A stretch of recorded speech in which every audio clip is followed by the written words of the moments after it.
Olá pessoal, para quem está na luta dos concursos, a gente sabe, acompanhar o STJ não é opção, é obrigação. E é por isso que hoje a gente vai mergulhar em 4 decisões super recentes, daquelas que tem cara de questão de prova, sabe? Separei tudo de forma bem direta. Bora lá? Olha só o que a gente vai ver hoje. Primeiro a gente vai desenrolar aquela questão do seguro. Precisa mesmo pedir para a seguradora antes de entrar na justiça?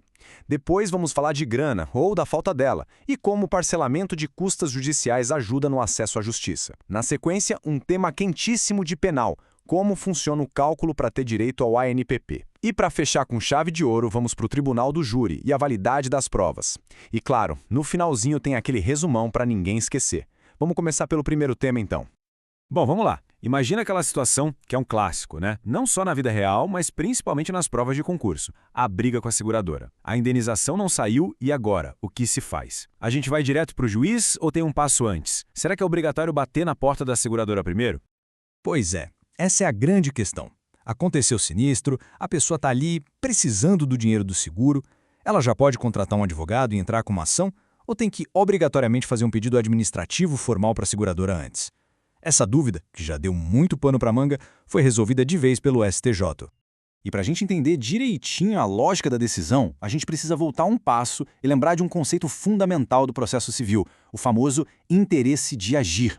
Pensa assim, o judiciário é como um árbitro de uma luta. Ele só entra em cena quando tem briga, quando um lado quer uma coisa e o outro resiste. Se a seguradora nem teve a chance de analisar o pedido e dizer não, não vou pagar, então, cadê a briga? Não tem conflito, não tem lide, e sem lide, o juiz não tem o que resolver. Foi exatamente esse o raciocínio do STJ. Ele basicamente desenhou o passo a passo, a ordem correta das coisas. Primeiro, claro, acontece o sinistro. Segundo, a pessoa tem que ir lá e fazer o requerimento administrativo para a seguradora. E terceiro, e aqui está o pulo do gato, tem que haver a negativa da seguradora. É esse não que faz nascer o conflito. É esse não que dá o sinal verde para entrar com a ação. Sem essa recusa formal, a porta do judiciário simplesmente não se abre para esse caso. Então, para resumir e para anotar no caderno de revisão, a tese do STJ é clara. O requerimento administrativo prévio é sim essencial. Não é uma mera formalidade, pessoal, é a condição para demonstrar que existe interesse de agir. É, literalmente, a chave que destranca a porta do judiciário para uma ação de cobrança de seguro. Beleza, superado o tema do seguro, vamos para o nosso segundo julgado. E esse aqui mexe com o bolso, um assunto que sempre é delicado, o pagamento das custas processuais. A gente sabe que, muitas vezes, o custo de um processo pode impedir uma pessoa de buscar seus direitos. E foi justamente sobre isso que o STJ se debruçou. O nó da questão aqui era um conflito de competência, basicamente. De um lado, a gente tem o Código de Processo Civil, que é uma lei federal, dizendo lá no artigo 98 que o juiz pode permitir o parcelamento das despesas processuais. Do outro lado, a gente tem as custas e taxas judiciais, que têm natureza de tributo e, na maioria das vezes, são tributos estaduais. E aí fica a pergunta, o juiz pode, com base numa lei federal, mandar parcelar um tributo estadual? Olha que interessante a controvérsia. A saída que o STJ encontrou para isso foi uma interpretação sistemática, bem elegante. O tribunal disse o seguinte, despesas processuais, lá no CPC, é um termo genérico, é como se fosse um grande guarda-chuva. E as custas e as taxas judiciais? Bom, elas são espécies desse gênero, estão debaixo desse guarda-chuva. A lógica é simples. Se a lei autoriza o parcelamento do gênero, das despesas, então, por consequência, também autoriza o parcelamento das espécies, que são as custas e taxas. E para reforçar esse entendimento, o STJ usou aquele velho e bom ditado jurídico: quem pode o mais, pode o menos. Pensa comigo, se o juiz tem o poder de fazer o mais, que é conceber a gratuidade de justiça e isentar a pessoa de pagar tudo, não faria o menor sentido ele não poder fazer o menos, que é simplesmente facilitar o pagamento, permitindo que seja feito em parcelas. A lógica é impecável, né? Então, o destaque aqui é esse. Ficou batido o martelo que o artigo 98 do CPC vale sim para o parcelamento de custas e taxas judiciais.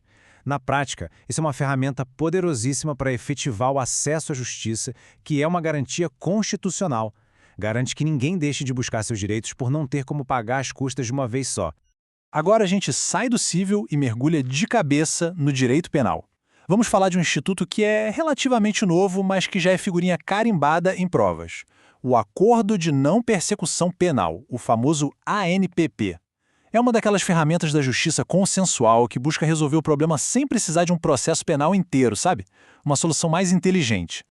Só que a aplicação do NPP às vezes traz umas dúvidas que são quase um problema de matemática. A lei diz que um dos requisitos para o acordo é que a pena mínima do crime seja inferior a 4 anos. Ok, fácil. Mas e quando a gente tem um crime continuado? Ou um crime com alguma causa de aumento de pena? Aí a pena mínima vai ser um pouco maior. A dúvida que chegou no STJ foi: qual fração de aumento o Ministério Público deve usar nesse cálculo para decidir se cabe ou não um NPP? A resposta do STJ foi muito clara e fez uma distinção fundamental. O cálculo tem que ser objetivo, ou seja, se pega a pena mínima prevista na lei para o crime e, no caso de ter uma causa de aumento, se aplica a menor fração de aumento que a lei prevê. Simples assim. O que é terminantemente proibido, e o STJ deixou isso bem claro, é fazer um cálculo com base na chamada pena hipotética. Isso seria o promotor tentar adivinhar qual pena o juiz aplicaria lá na frente numa futura sentença. É por especulação. Isso gera uma insegurança jurídica absurda, tanto que é vedado por analogia à súmula 438 do próprio STJ. Então vamos aos pontos de destaque dessa decisão. Primeiro, o critério é objetivo, sempre a pena mínima em abstrato com a menor fração de aumento. Segundo, o fato de ser um crime continuado por si só não impede o NPP, desde que, feito esse cálculo, o resultado ainda fique abaixo dos 4 anos. E terceiro, e mais importante, está proibido usar a projeção de pena hipotética para negar a análise do acordo. A ideia é favorecer a solução consensual e não criar obstáculos. E para fechar a nossa análise, a gente chega no cenário mais solene e talvez o mais tenso do nosso sistema de justiça, o Tribunal do Júri. E aqui o STJ proferiu uma decisão que é um verdadeiro pilar na defesa das garantias constitucionais.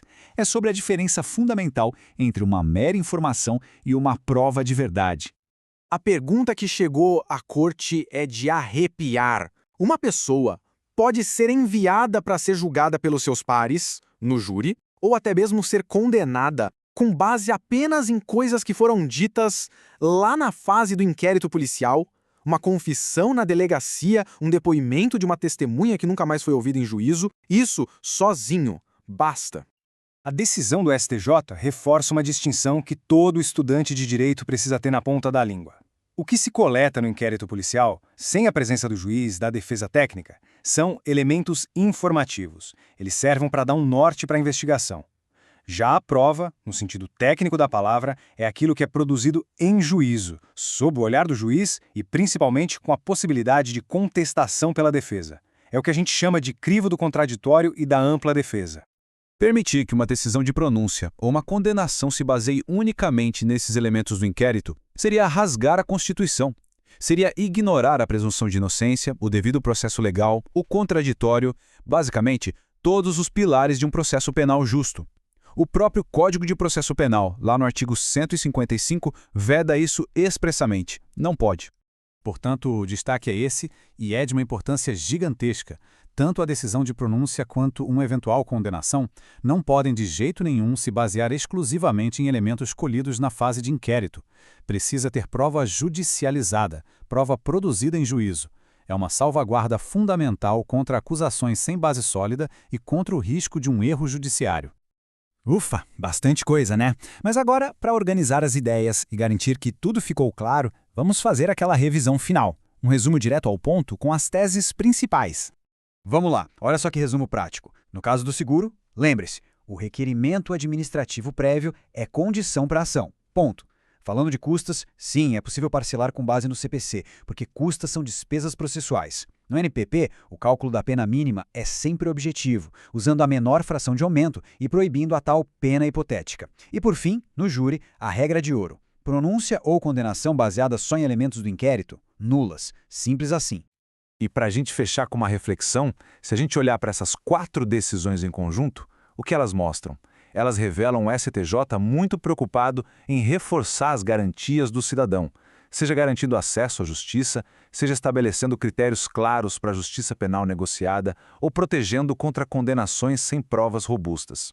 A grande pergunta que fica é: de que forma essa linha de pensamento, que fortalece as garantias do indivíduo frente ao sistema, vai continuar a moldar o nosso direito? Fica aí a reflexão. É um tema essencial, não só para passar no concurso, mas para entender o rumo da nossa justiça.